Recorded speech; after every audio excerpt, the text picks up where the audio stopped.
반갑습니다. 잘 들리시죠? 사진은 조금 왜 축소돼서 나왔는지 모르겠지만 너무 반갑습니다. 저는 얼바인 오늘의 교회에서 예배 사역을 담당하고 있는 문성일 목사이고요. 오늘 이민호 목사님 한국에 가셔서 제가 어떤 말씀을 전할까 특별히 논의한 적이 없었는데요. 제가 지난주 목사님 말씀하신 설교를 들으니 마가복음 강해 설교로 같은 주제를 말씀으로 전하셨더라고요. 제가 그걸 느끼면서 하나님께서 정말 목사님을 사랑하시는구나, 말씀을 전하시고 한국에 가셔서도 또 게스트 스피커도 그 말씀을 통해서 한 번 더 상기하게 하는 그런 은혜가 우리 가운데 있지 않나 싶습니다.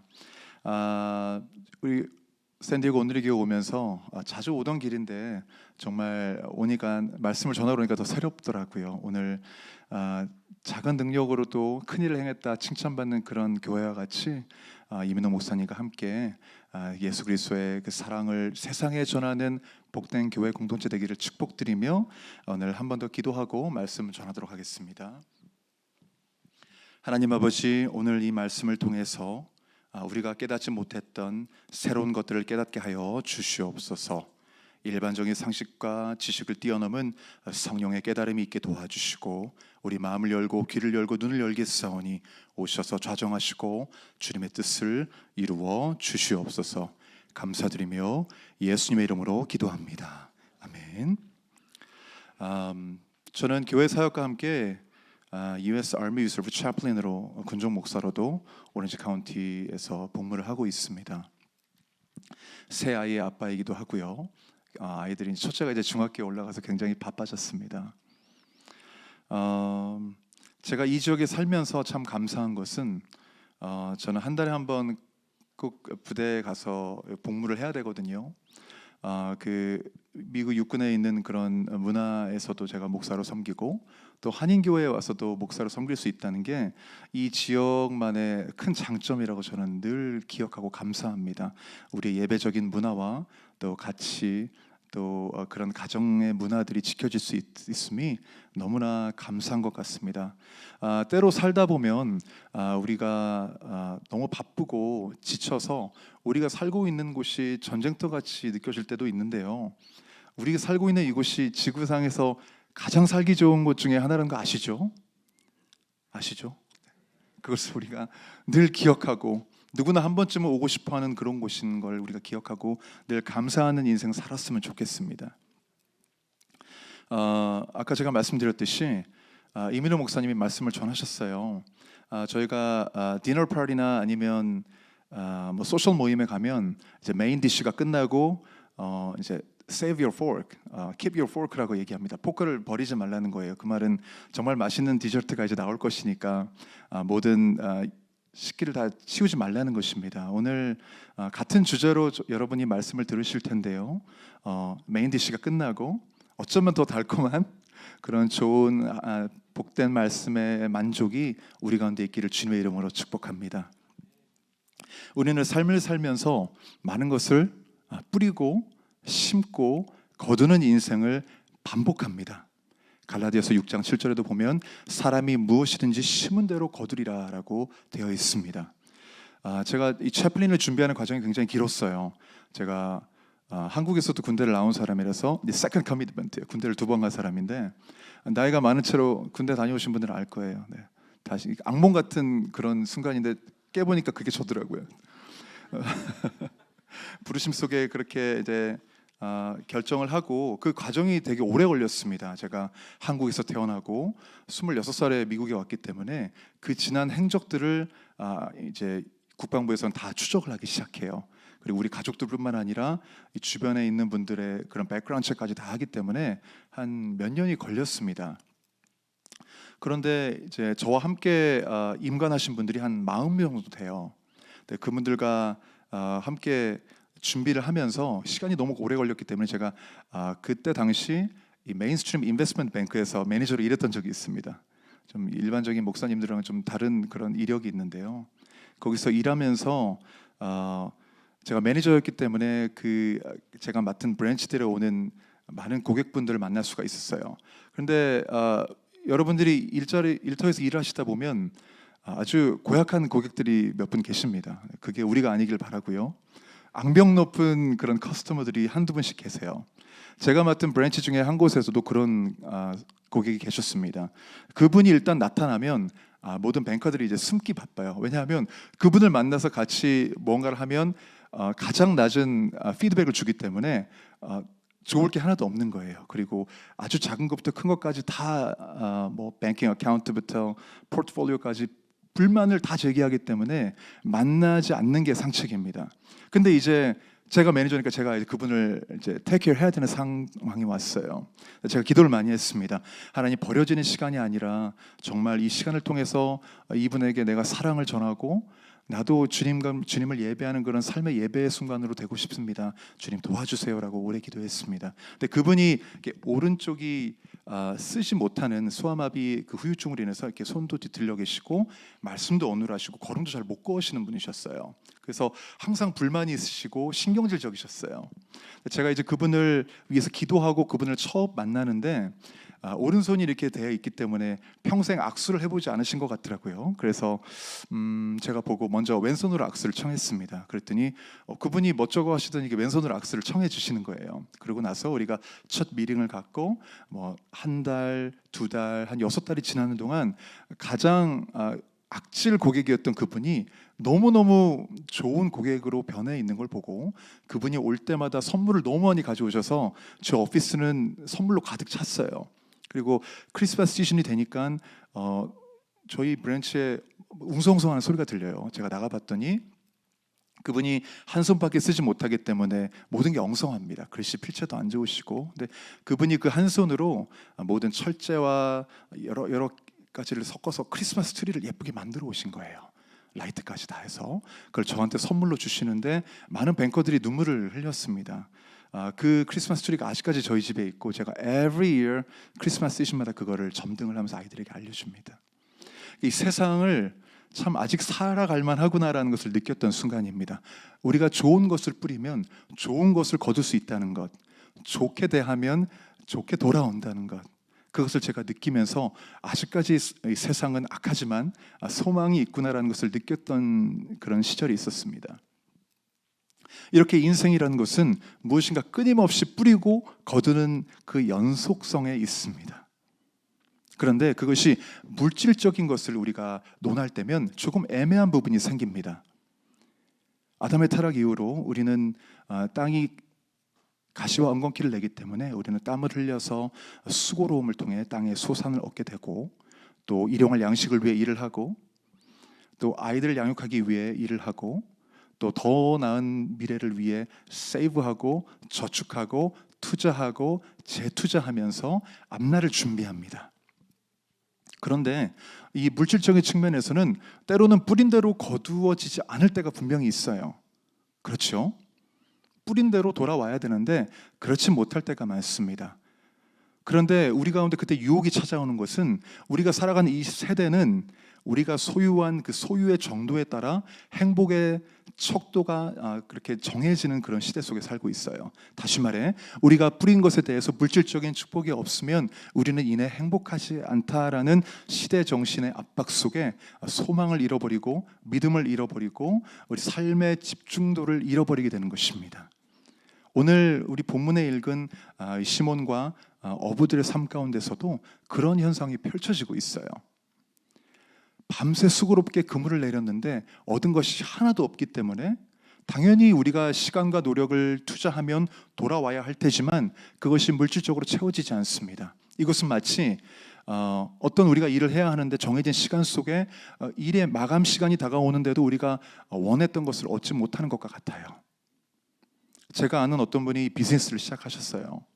근데 그분이 말하기를 이제 한 5년, 6년 됐는데 처음 1년, 2년 동안은 자기가 스토어 문 열고 들어가서 자기가 문 닫고 돌아오는 동안 아무도 스토어에 온 적이 없다고 그렇게 말하는 것을 듣고 제가 마음이 되게 아팠었습니다. 물질적인 관점에 있어서는 우리가 뭔가 프로핏이 있지 않으면 우리는 상심하게 돼요. 그리고 낙담하고 그것이 삶의 정체성에까지 영향을 미칩니다. 나는 왜 살지? 나는 어떻게 살지? 나는 어떻게 이 사명들을 감당해야 하지? 도대체 어떻게? 라는 그런 공포심을 우리에게 주는 시대 속에 살고 있습니다. 그렇기 때문에 오늘 주는 이 말씀이 우리가 삶을 뿌리고 거두는 이런 메커니즘 속에 어떠한 믿음의 관점으로 살아가야 하고 우리가 어떤 것을 어떻게 뿌리고 거두어야 하는지를 우리가 말씀을 통해서 배우게 될 수 있는 것입니다. 본문에 나오는 이 시몬과 동료 어부들의 상황, 그들의 커리어를 보면 이 세상을 살아가는 우리 모두는 그물을 던지는 사람들입니다. 그렇죠? 뭔가를 꼭 던져서 거두어야 하는 것입니다. 반복적으로 무언가를 투자해서 무언가를 들여서 우리는 리턴이 있어야 하는 그런 시대의 요구가 있습니다.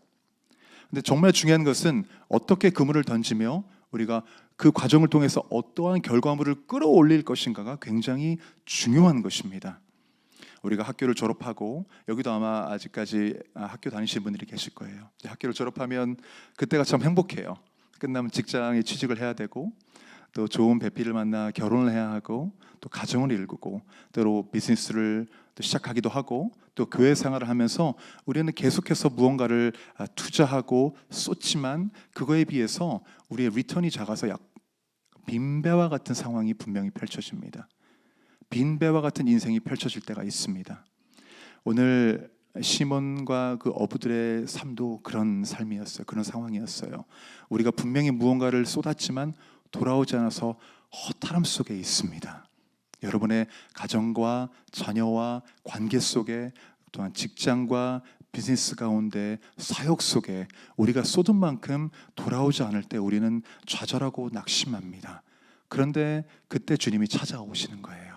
오늘 그 어부들의 삶에 찾아오신 주님이 말씀하시고 무언가 새 일을 행하시고 깨닫게 하십니다.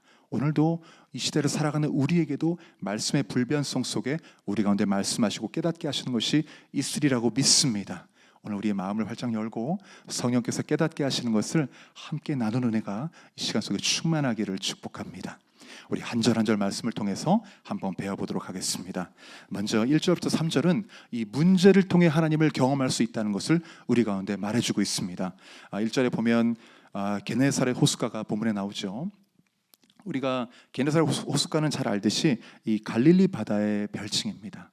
갈릴리 바다와 같은 곳인데요. 이 갈릴리 바다는 예수님 사역의 중심지였습니다. 그리고 제자들을 부르신 곳이고 또 오병이어의 기적이 나타난 그런 사건이 발생한 매우 의미심장한 그런 지역이지요. 2절을 또한 보니까 예수님께서 살펴보시니 배에 두 척이 있었다고 합니다.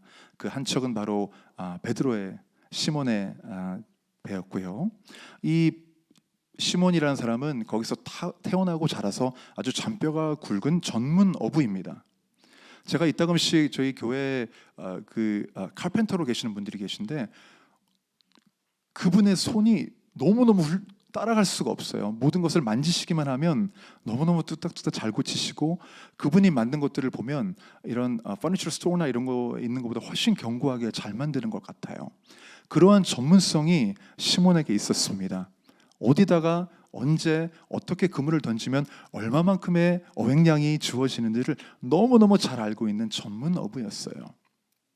그런데 그 어부들이 이제 어업을 마치고 그물을 정리하고 있었던 것입니다.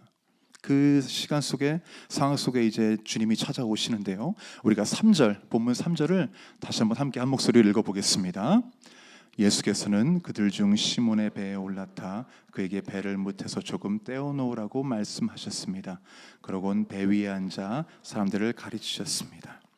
사람들이 많이 몰려왔기 때문에 예수님 말씀이 잘 들리지 않았어요. 그래서 소란스러워지고 너무너무 시끄러워졌습니다. 그때 예수님께서 이제 효과적인 방법으로 배를 타자, 그리고 조금 무태에서 좀 떨어지자라고 권하십니다. 이것은 어떤 측면에서 보면 주님의 무한한 자비를 나타내는 것이죠. 지극히 높으신 분께서 가장 낮은 자로 천한 곳에 오시고 또한 이 세상의 영예로운 것 또한 영광스러운 것에 그 상태에 머물지 않으시고 그거를 거부하신 채로 우리에게로 오신 것입니다. 온 땅을 지으시고 죽음을 이기신 분께서 우리의 삶으로 찾아오기를 원하신다는 것입니다. 세상이 너무나 복잡하고 시끄러울 때 주님은 우리의 삶에 집중해 주기를 원하신다는 것이에요. 이것은 성육신의 은혜와 자비를 또한 나타냅니다. 말씀이 육신이 되어 우리 가운데 오셔서 우리와 항상 거하시며 또 성령의 임재 속에서 우리가 숨쉬는 모든 순간 속에 삶의 모든 순간 속에 함께 하신다는 것, 놀라운 자비를 나타내시는 것입니다. 이 짧은 한 절의 말씀 가운데서도 정말로 그런 주님이 우리 삶에 오기를 원하시는구나라는 그런 사랑과 은혜와 자비를 경험할 수 있게 되시기를 바랍니다. 우리가 이어서는 4절을 볼 텐데요. 우리가 4절 보기 전에 3절 한 번 더 보겠습니다. 이 3절에 보면 이 상황 가운데 이 시몬과 어부들은 만족스럽지 못한 상황 가운데 있어요. 때로는 이러한 불편함과 어려움이 찾아올 때가 있습니다. 여러분 삶은 어떠신가요? 저는 어려울 때가 되게 많았거든요. 여러분의 삶은 어떤지 모르겠습니다. 모든 것이 큰 파도 없이 잘 흘러가면 좋겠지요. 그런데 인생이라는 것은 그렇지 않습니다. 우리가 비치에 가서 아이들과 놀다가 타월이나 비치볼을 놔두고 다른 곳에 정신을 팔렸다가 돌아보면 원래 있던 곳이 아닌 다른 곳에 가 있어요. 그게 세상의 흐름입니다. 이 세상은 우리로 하여금 한 곳에 머물지 않게 계속해서 드리프팅 시켜요. 우리의 가치와 생각과 믿음과 이성과 모든 하나님을 향한 관점을 한 곳에 두지 못하게 계속해서 움직이게 합니다. 그렇기 때문에 그 고난은 우리 가운데 축복이라고 말할 수 있는 것입니다. 시편 기자는 119편을 71쪽에 이렇게 말했어요. 고난당한 것이 내게 유익이라. 이로 인하여 내가 주의 율례를 배우게 되었다. 이걸 NLT 성경에 보면 My suffering was good for me, for it taught me to pay attention to your decrees라고 되어 있습니다. 다시 말해서 이 세상에 흘러가는 그런 플로우 속에, 흐름 속에 우리는 가만히 있을 수가 없어요. 세상은 우리를 가만히 놔두지 않습니다. 계속해서 우리는 변해가고 세상의 흐름 속에 익숙해져 가요. 세상의 가치 속에 동요되어 가요. 세상이 말하는 그 프라이어리티 속에 우리의 프라이어리티도 그렇게 예속되기 쉽습니다. 그것이 인생입니다. 그때 우리로 하여금 pay attention, 다시 우리가 있어야 할 곳으로 돌아오게 하시는 것이 주님의 사랑인데, 그 사랑은 문제와 어려움과 고난과 고통을 통해 우리 가운데 찾아온다는 것입니다. 이로 인하여 내가 주의 율례를 배우게 되었습니다. 주의 법도를 깨닫게 되었습니다라고 시편 기자는 그래서 말을 하고 있는 것입니다. 고난과 시험이 없이는 이 세상의 사고방식과 세속적인 가치에 우리가 깊이 동요할 수밖에 없어요. 그렇기 때문에 하나님의 사랑은 우리를 포기하지 않으시고 계속해서 부르시는 것입니다. 학교를 다니시는 분들, 또 직장생활 하신 분들, 여러분 하루하루 삶에 좀 쉽게 흘러갔으면 좋겠는데 되게 도전이 되는 상황들이 많이 올 거예요. 그때는 하나님이 여러분 인바이트 하시는 겁니다.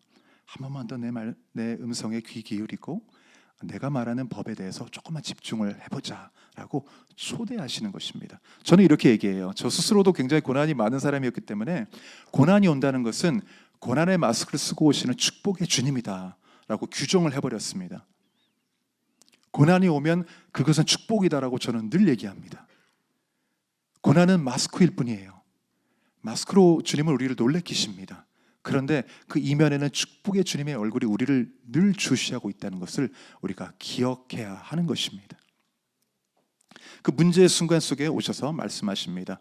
내가 너와 함께 하기를 원한다. 나의 법도를 알려주기 원한다. 나와 함께 다시 한번 같은 곳을 바라보자라고 우리에게 초대를 하시는 것입니다. 여러분 삶에 그런 어려움이 있다면 그것은 100% 주님의 초청입니다. 고난의 마스크를 쓰고 오시는 축복의 주님의 손길 의도입니다. 여러분 그것을 한번 곰곰이 생각해 보시고 여러분 삶에 오시는 주님의 초청에 믿음으로 반응하는 이 시간 되기를 주님의 이름으로 축복합니다. 우리가 4절 5절 계속해서 보겠습니다. 4절 5절에는 이 말씀으로 하나님의 방법을 보여주시는 순간들이 나옵니다. 우리가 함께 4절 한 목소리로 함께 읽어보겠습니다. 시작. 말씀을 마치신 후 예수께서 시몬에게 명령하셨습니다. 물이 깊은 곳으로 나가 그물을 내리고 고기를 잡아라. 목수 출신인 예수님께서 갑자기 배로 올라타시더니 그물 한번 던져보지 않은 분으로서 그물을 깊은 곳에 가서 던져보라 그러세요.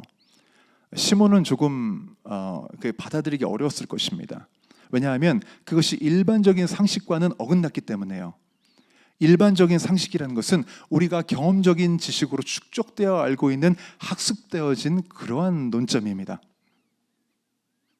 일반적인 지식을 벗어나면 우리는 무모하다라고 얘기하고 비이성적이다라고 얘기하고 비과학적 그리고 비논리적이라고 얘기합니다. 일반적인 지식은 물고기는 깊은 곳에 가서 잡는 게 아니죠. 그리고 낮에 잡는 게 아닙니다. 밤이 되면 물고기들이 얕은 곳으로 와요. 그러면 바위 위에서나 가까운 배에서 그물을 던지면 쉽게 걷어들일 수 있습니다. 그런데 전문 어부들도 그거에 실패한 거예요. 그때 예수님께서 말씀을 통해서 깊은 곳으로 가서 그물을 다시 던지라라고 합니다. 낮이에요. 그리고 배는 이미 멀리 가 있습니다. 그런 상황 속에서 물이 깊은 곳에 가서 그물을 던진다는 것은 러지컬하지 않아요. 합리적이지 않아요. 우리 삶에 이따금씩 말씀하십니다. 말씀하실 때 하나님 그 말씀은 사실 내 삶의 컨텍스트에 맞지 않아요. 내 삶의 시츄에이션에 전혀 핏하지 않아요. 그거 나 아닌 것 같아요, 하나님. 그거는 그저 말씀 가운데 있던 그런 헤스토리에 불과하고 나에게는 뭔가 다른 무언가가 필요합니다 라고 우리는 계속 기다리기 일수인데요, 어쩌면 오늘 여러분의 삶에 어떤 상황이 펼쳐지는지는 모르지만 크고 작은 문제들과 도전들 속에 오늘 주시는 그 말씀이 그 비이성적인 비논리적인 관점으로 여러분에게 하나님이 말씀하실 수도 있습니다. 마음을 여세요. 성령의 음성을 들으세요. 부부끼리 대화해 보세요. 아닌 것 같은데 우리 옵션에도 전혀 없었던 방법인데 혹시 하나님이 그걸 원하시는 것일까? 기도해 보세요. 그것이 믿음입니다. 그것이 우리에게 요구하시는, 이 시몬에게 요구하시는 그러한 순간입니다. 하나님은 인간적인 그런 감각적인 지식이나 경험을 뛰어넘어서 믿음의 깊은 세계로 들어오라, 나와 같이 일하자라고 지금 초청을 하고 계신 것입니다. 그렇습니다. 여러분 답답한 상황 속에 어떤 말씀을 주실 때가 있어요. 그렇게 혹시 원하시는 아니겠지. 그런데 여러분께서 여러분에게 주시는 그런 믿음의 도전이 물질적인 세계관에 빠져서 살던 우리에게 영적인 세계로 초대하시는 주님의 인비테이션입니다. 그런 상황들 가운데 말씀을 온전히 받아들일 수 있어야 하는 것이고 주님은 그때 우리 믿음을 보기를 원하시는 것입니다. 그것이 나의 이성과 상식, 경험으로는 분명히 안 될 것 같아요. 분명히 말도 안 되는 조건으로 첫 번째, 두 번째, 세 번째 옵션도 아닌 전혀 다른 것이에요. 그때 여러분 어떻게 하시겠습니까? 주의 음성에 귀 기울이는 저와 여러분이 되기를 바랍니다. 이 세상은 우리를 가만히 놔두잖아요. 러지컬하지 않으면 우리는 그걸 선택하지 않습니다. 세상에서 정한 프라이어리티가, 그 계산법이 우리한테 어느 순간 우선순위가 되어 있어요. 하나님은 그 가운데 우리에게 말씀하십니다. 깊은 곳에 가서 그물을 던지라. 전혀 없던 옵션을 한번 시도해보라라고 말씀하시는 것입니다. 오늘 이 말씀을 통해서 우리 가운데 뭔가 새로운 도전이 있게 되기를 주님의 이름으로 축복합니다. 이사야서 55장 8절부터 9절에 보면 내 생각은 너희 생각과 다르고 내 길은 너희 길과 달라서 하늘이 땅보다 높은 같이 내 길은 너희 길보다 높고 내 생각은 너희 길 생각보다 높다. 여호와의 말씀이다 라고 되어 있습니다. 여호와의 말씀은 우리가 생각할 때는 좀 맞지가 않는 것 같아요. 내 컨텍스트에는 적용이 안 돼요 라고 한대요. 훨씬 더 높으신 것입니다. 사실 다시 말해 우리의 얕은 지식, 얕은 물가로 오는 물고기를 잡는 데 익숙한 우리의 그런 학습되어진 패턴들이 주님이 오실 때 우리를 초청하시는 믿음의 세계로 나가는 고차원적인 부르심에 계속 디나이하고 있는 거예요. 얼마나 안타깝습니까? 하나님 입장에서 보면 그렇게 러지컬하지 않은 방법으로 우리 가운데 이따금씩 말씀하실 때 우리는 믿음으로 반응해야 하는 것입니다. 우리 생각과 우리가 정해놓은 삶의 패턴과 정반대의 길일지라도 우리는 한번 기도해봐야 돼요. 어쩌면 그 길이 여러분에게 원하시는 길일 수도 있다는 것 기억하시기 바랍니다. 5절 함께 읽겠습니다. 5절입니다. 시몬이 대답했습니다. 선생님, 저희가 밤새도록 애썼지만 아무것도 잡지 못했습니다. 그러나 선생님의 말씀대로 제가 그물을 내려보겠습니다. 빈배에 오르시고는 말도 안 되는 말씀을 하실 때 베드로는 그거를 거부할 것 같아요. 그런데 한번 시도해보기로 결단을 합니다. 개역개정에 보면 믿겨지지 않지만 내가 말씀에 의지하여 그물을 내려보겠습니다 라고 합니다. 이것은 고기 낚는 어부에서 사람 낚는 어부로의 고차원적인 부르심에 성큼 들어가게 되는 그러한 믿음의 전환점을 마련해 주게 됩니다. 큰 것 아니에요. 큰 결단 아닙니다. 무언가 우리가 도저히 할 수 없는 거리를 가야 한다든지 물리적인 그런 초월성을 우리가 극복해야 하는 것 전혀 아닙니다. 사고방식, 그 패턴의 극복을 우리 가운데 원하시는 것입니다. 왜냐하면 우리의 모든 얕은 지식과 관점들이 그 말씀의 진리 속에 숨겨진 매우 쉬운 접근법을 계속해서 거부하고 있기 때문에 주님은 아주 쉽게 우리에게 설명을 해주세요. 그리 멀지 않은 곳에 있을 수 있습니다. 뭔가 답답해서 이 상황을 어떻게 극복해야 할까 고민하고 계신 분들 도전합니다. 멀리 있지 않은 곳에 해답이 있어요. 여러분이 너무너무 잘 알고 있는 익숙한 방법 속에 하나님의 뜻이 있습니다. 단지 깊은 곳에 가서 그물을 내릴 뿐입니다. 다만 내가 하지 않고 논리적으로 이해되지 않는 방법을 취해보는데 내가 충분히 감당할 수 있는 것을 주시는 것입니다. 말씀 의지해서 한번 해보는 것입니다. 이러한 노하우들, 삶의 정황들과 체험들로 인해서 얻어진 노하우들이 우리의 삶에 도움을 많이 주죠. 이렇게 하면 그렇게 되기 때문에 안 하는 게 좋아. 이때가 되면 이렇게 되기 때문에 그때는 무언가를 준비해야 돼. 우리 이제 막내가 세컨드 그레이드에 올라갔는데 실밥끈 묶는 거를 이제 가르쳐야 되는데 잘 못해요. 그래서 너 이때쯤 되면 다 해야 돼. 형아도 자기도 더 못했으면서 형아도 야 너 그거 하면 그거 못하면 친구들이 뭐라 그래. 누나도 그래서 정말 바보 같아 이렇게 얘기를 해요. 그러면 이제 셋째는 이제 자기 나이에 형아 누나가 다 했던 것처럼 이제 받아들이는데 그렇지 못했거든요.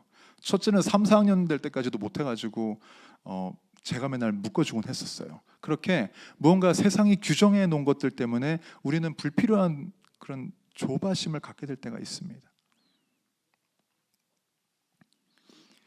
하나님의 사랑 속에 우리가 믿음에 의지하여 그물을 내릴 때 우리가 일반적으로 알고 있었던 그런 삶의 패턴, 이 세상의 방법들과는 조금 다를 수 있습니다. 오히려 제가 막내에게 이렇게 얘기했어요. 지금 좀 안 해도 괜찮으니까 괜찮아. 좀 지나면 하게 될 거야. 괜찮아라고 얘기합니다. 이 성도의 삶이란 세상이 규정해 놓은 일반적인 지식과 상식의 선에서만 전개되는 게 절대 아니에요. 우리는 너무 지성적으로 높은 그러한 지적인 사회에 살고 있습니다. 그렇기 때문에 우리 크리스천들은 어느 누구보다 똑똑해야 돼요. 일반적인 상식과 지식에서도 우리는 늘 탑이 돼야 됩니다. 그래야지 세련되고 멋진 크리스천이라고 말할 수 있겠어요. 그런데 정말 중요한 것은 우리에게는 역설적인 신앙의 태도가 필요합니다. paradox. 역설적인 신앙의 태도가 요구됩니다. 우리의 삶이 다원화되고 다각화되면 될수록 우리에겐 더 역설적인 믿음의 조건이 필요한 것이 우리의 신앙입니다. 그게 성도의 삶이에요. 성도의 삶은 세상의 방법과 동일하게 세련만을 추구하며 항상 프로핏만을 요구하면서 그렇게 가치를 충족시키는 삶이 아니라 때로는 그게 아니더라도 다른 방향으로 역설적인 선택을 할 수 있어야 합니다. 그것이 성도의 삶이에요. 믿음의 선택을 하면 실패할 것이 뻔해 보이는 그런 상황이 있습니다. 그런데 여러분 기억하세요. 인간의 실패는 곧 하나님의 기회입니다. 하나님은 실패한 자는 사용하시지만 포기하는 자는 사용하지 않으세요. 인간의 실패는 하나님의 기회입니다. 하나님은 실패한 자는 사용하시지만 포기한 자는 사용하지 않으세요. 왜냐하면 실패할 때 하나님은 기회를 얻습니다. 오케이, 너가 할 수 있는 걸 다 했기 때문에 이제는 나의 turn. 인간의 한계점에 머물렀을 때, 다시 말해 사람의 모든 일이 끝났을 때 하나님은 일하기 시작하십니다. 시도조차 안 하면 우리는 포기한 자가 되는 것이에요. 주님 주신 말씀으로 이것이 너무 역설적으로 들리더라도 시도해보면 되는 것입니다. 실패하면 어떡해요? 낭패를 당하면 어떡해요? 괜찮아요. 주님 안의 실패는 하나님께 기회인 것입니다. 그 실패는 내 책임이 아니에요. 믿음의 말씀을 순종함을 한 책임은 주님 안에 있고 주님이 이루십니다. 그렇기 때문에 포기한 자는 사용하지 않으신다는 것, 계속 기다리시는 것입니다. 실패한 자는 하나님 믿음의 세계에 이미 들어오기로 작정했기 때문에 믿음의 놀라운 일들을 보여주기 시작하시는 것입니다. 오늘 이 말씀을 듣는 우리 모두 삶에 깨닫게 하시는 성령의 음성이 들릴 수 있기를 주님의 이름으로 축복합니다. 일반적인 지식과 상식을 벗어난 역설적인 신앙의 태도로서 여러분 삶에 다가온 모든 문제들 속에 하나님이 원하시는 그 선택지로 말도 안 되겠지만 한번 시도해 봄으로 실패할지언정 포기하진 않겠다는 믿음의 담대함으로 나가는 저와 여러분 되기를 주님의 이름으로 축복합니다. 우리가 이어지는 부분은 6절부터 10절인데요. 순종을 통해서 기적을 경험하는 그러한 모습들이 나타나기 시작합니다. 6절 우리가 믿음으로 함께 한 목소리 읽어보도록 하겠습니다. 시작. 어부들이 그 말씀대로 했더니 그물이 찢어질 정도로 많은 고기들이 잡혔습니다. 비논리적이고 비경험적인 예수님의 말씀을 따라서 베드로가 그물을 던졌더니 어떻게 됐죠? 그물이 찢어질 정도로 고기가 많이 잡혔습니다. 여기서 우리는 중요한 영적 진리를 발견할 수 있어요. 오케이, 좋습니다. 믿음이 있어요. 근데 믿음 하나로는 불가능한 거예요. 믿음과 순종이 하나 될 때, 원 페어가 될 때 기적의 순간을, 그리스도의 능력을 경험할 수 있는 겁니다. 믿음과 순종이 하나 될 때 기적은 나타납니다. 좋아요, 하나님. 그런데 나는 그럴 만한 믿음이 없어요. 나는 이 성경 역사서에 나온 그런 수많은 믿음의 선지들과 같은 믿음이 없어서 사실 시도조차 못하고 있는데 왜 나한테 이렇게 차별 대우하십니까? 그들은 좋은 믿음 가졌잖아요. 대단한 믿음 가졌잖아요. 반석과 같은 견고한 믿음 가졌잖아요. 나는 믿음이 없는데 하나님, 나는 이렇게 비교조차 할 수 없습니다 라고 우리가 하나님께 불만을 표현할 수도 있겠습니다. 그런데 우리가 기억해야 하는 것은 대단한 믿음 요구하시는 하나님이 아닙니다. 반석과 같은 굳건한 믿음 요구하시는 게 아니에요. 어떤 믿음을 요구하시는지 여러분 잘 아시죠? 겨자씨와 같은 믿음을 요구하십니다. 겨자씨와 같은 믿음만 있으면 하나님의 요구 조건을 충족하는 것입니다. 마태복음 17장 20절에 보면 너희에게 겨자씨 하나만한 믿음만 있어도 이 산더러 들려 바다에 던져지라 하면 그대로 될 것이요 또 너희가 못할 일이 없을 것이다 라고 말씀하셨는데, 말씀의 불변성, 그 진리는 오늘 이 시간 속에서도 우리에게 그대로 증명됩니다. 시대가 흘러갔다고 해서, 다른 세상에 살고 있다고 해서 예수님 말씀하신 그 말씀이 적용 안 되는 게 아니에요. 세상은 변해가지만 주님 말씀은 그대로 있습니다. 어떻게 겨자씨만한 믿음이 있으면 우리가 못할 일이 없나요? 겨자씨 보신 적 있죠? 그 북마크 옛날에 많이 이렇게 돼 있었는데, 겨자씨는 우리의 한 숨결에도 날아가 버릴 정도로 굉장히 작습니다. 티끌과 같은 그런 크기예요. 그런데 그 안에 생명과 잠재력이 있습니다. 생명과 잠재력이 아주 조그만 그 먼지 같은 씨드에 있어요. 그런데 그것이 생명을 얻으려면 어떻게 해야 되죠? 먼저 말도 안 되게 땅에 심겨져야 돼요. 죽은 것 같이 땅을 덮어야 됩니다. 예수님이 죽으셔서 모든 산자의 첫 열매가 되셨듯이, 죽음으로 인해 생명의 법이 나타났듯이, 우리 믿음은 때론 흙에 덮여져서 도전을 당하고 긴장 가운데 있을 때 믿음은 생명과 잠재력을 발휘해야 할 수가 있는 것입니다. 겨자씨가 땅에 심겼어요. 그래도 너 없어지면 어쩌니? 그리고 얕게 심으면 안 됩니다. 충분히 바람에 날아가지 않을 정도로 깊게 심어줘야 돼요. 그뿐입니까? 그 위에 물을 뿌려줘야 됩니다. 비가 오고 사람들이 밟기도 합니다. 어떻게 거기서 선한 것이 날 수 있겠습니까? 근데 그 먼지 같은 씨드가 30만 배 두께가 되는 진흙을 뚫고 싹을 틔우기 시작합니다. 그것뿐인가요? 줄기가 굵어지고 나무가 되고 커지더니 일반적인 나무 높이보다 더 높은 6m까지 자라나 첫 씨앗에 수백만 배가 되는 크기의 나무로 자라납니다. 그뿐인가요? 열매가 주렁주렁 열려서 그 생명과 잠재력은 무한대가 돼버립니다. 무한대가 돼버려요. 여기서 우리가 기억해야 되는 것은, 우리 가운데 그런 완성된 6m의 열매가 주렁주렁 열린 믿음을 우리한테 요구하시는 게 아니에요. 절대 하나님은 그런 분이 아닙니다. 그것은 하나님의 포션이에요. 하나님의 책임이에요. 우리가 해야 할 것은 아주 작은 겨자씨만한 믿음을 갖고 있으면 되는 것입니다. 그 믿음만 있으면 우리는 하나님과 일을 시작할 수 있는 거예요.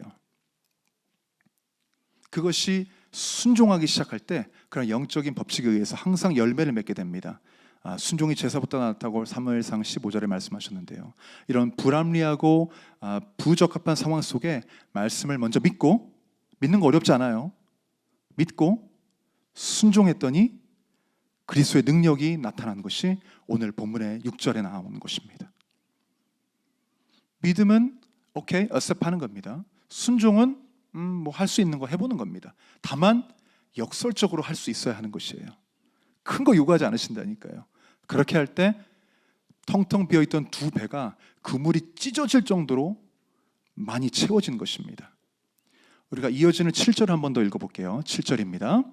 그래서 그들은 다른 배에 있는 동료들에게 와서 도와달라고 손짓했습니다. 그들이 와서 두 배의 고기를 가득 채우자 배가 가라앉을 지경이었습니다. 상상을 초월할 정도로 많이 잡았기 때문에 밤새 수고하고 헛수고한 동료들도 부릅니다. 두 배에 가득 채우고 그들은 어쩌면 너무 많이 잡았기 때문에 다 씻지 못할 수도 있어요.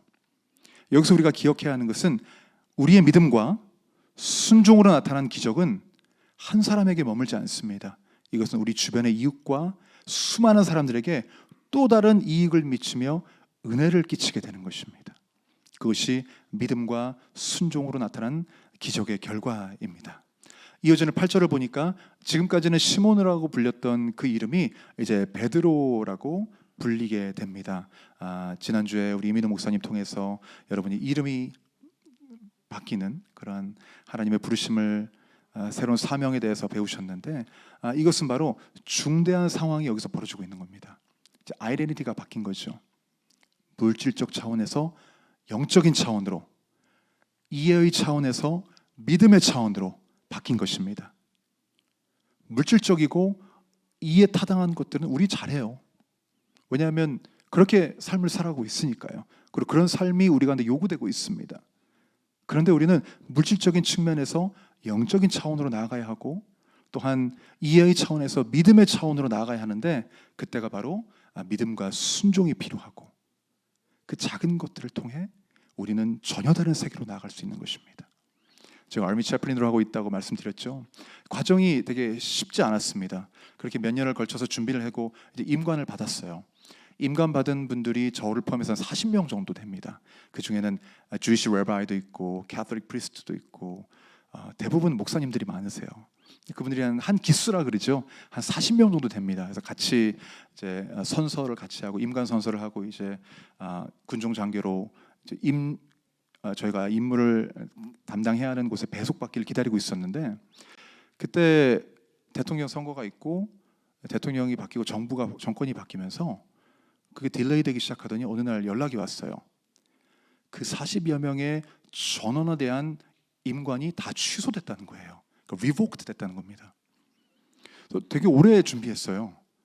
그리고 한국에 있는 가족들까지 다 조사를 받을 정도로 굉장히 쉽지 않은 여정이었는데 그게 취소가 됐다는 얘기를 듣고 제가 너무 낙심이 됐습니다. 너무너무 믿을 수가 없었어요.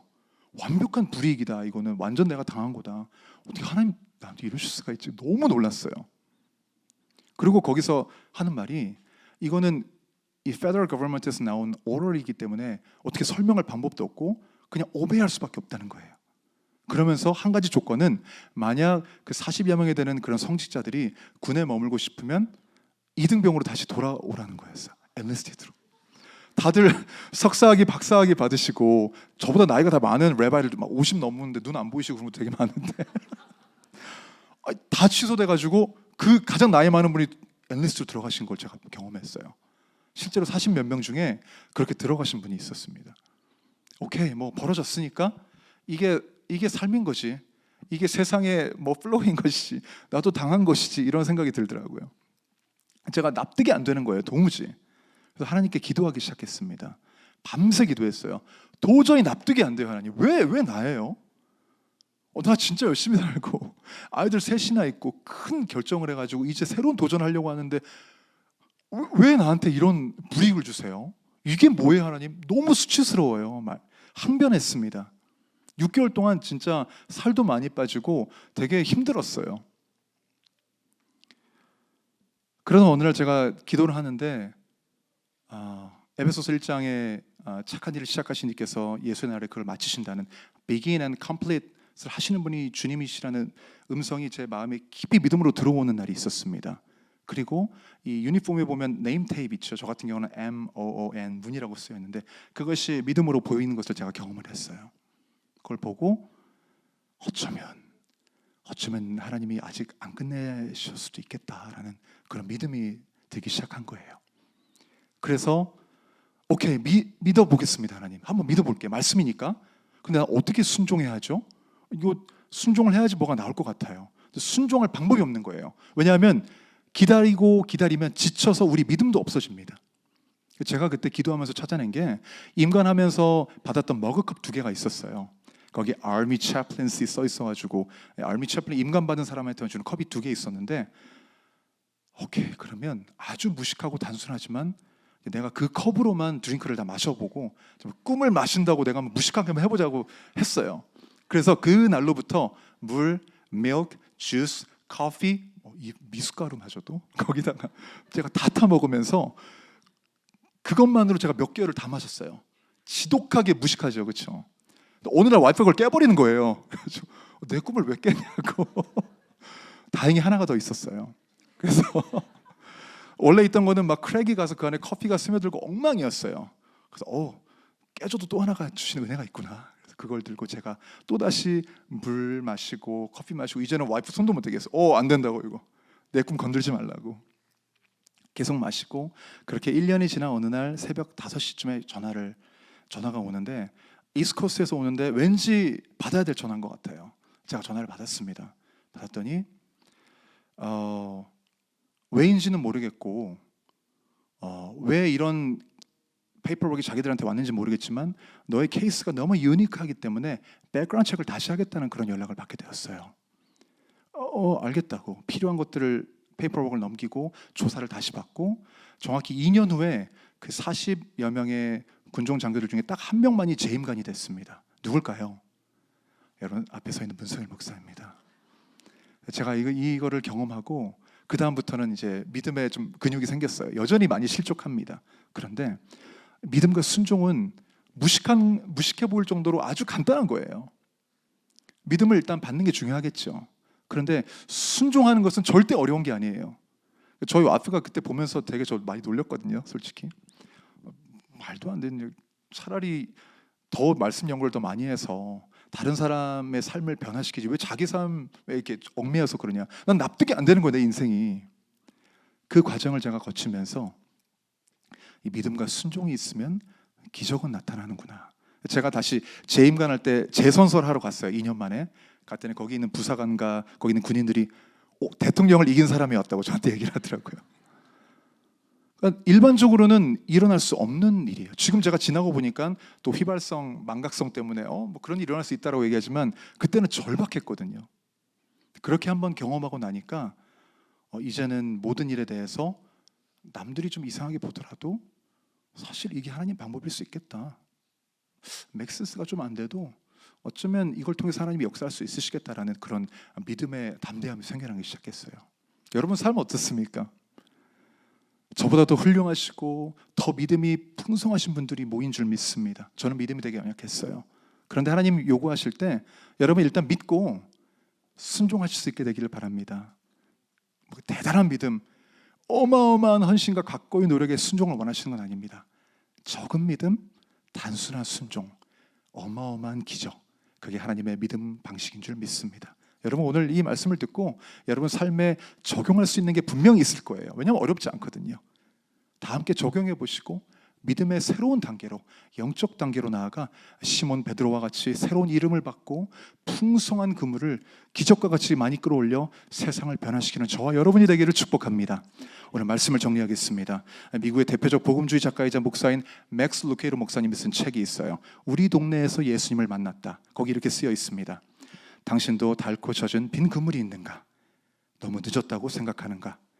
그렇다고 하기 전에 그물을 접고 집으로 향하기 전에 묻고 싶다. 당신의 배를 예수께 드린 적이 있는가? 상한 마음과 사면 초가의 상황을 정말 그분께 맡긴 적이 있는가? 하나님이자 인간이신 예수는 지친 어부들을 알아보신다. 자상하게 그들의 배에 오르신다. 무리의 칭송을 뒷전으로 하고 한 친구의 좌절을 해결해 주신다. 우리의 이웃으로 오신 구주는 빈 그물의 주인에게 이렇게 속삭이신다. 다시 한번 해보자. 이번에는 내가 배에 함께 타겠다. 빈 배와 같은 여러분의 상황이 있을 수 있겠습니다. 그런데 계속 예수님 오시는 것을 거부하지 마세요. 오늘 여러분, 우리에게 믿음이 필요한 것은 주님을 받아들이기만 하면 되는 것입니다. 너무 부끄러워서 다시 열어보기조차 힘들어서 덮어놓은 내 작은 마음, 그 사건을 주는 어려움이 있었을 수 있습니다. 그것을 다시 한번 주님께 드리는 거예요. 그때 주님이 오셔서 말씀하십니다. 내가 할게. 내가 한 번 더 너의 삶에 들어갈게. 너의 빈배지만 그것은 더 이상 빈 게 아니야. 나와 함께하면 그 빈 배가 찢어질 정도로 많은 고기를 거두는 그러한 기적의 배가 될 거야. 아무것도 아닌 것 같은 빈 배와 같은 너의 인생이지만 기적의 인생이 될 거야. 너 눈물을 흘리고 있지만 그 눈물을 통해 수많은 사람들의 생명을 살리는 영혼의 생명물이 될 거야 라고 말씀하십니다. 오늘 그 초청에 여러분 믿음으로 반응하게 되시기를 주님의 이름으로 축복합니다.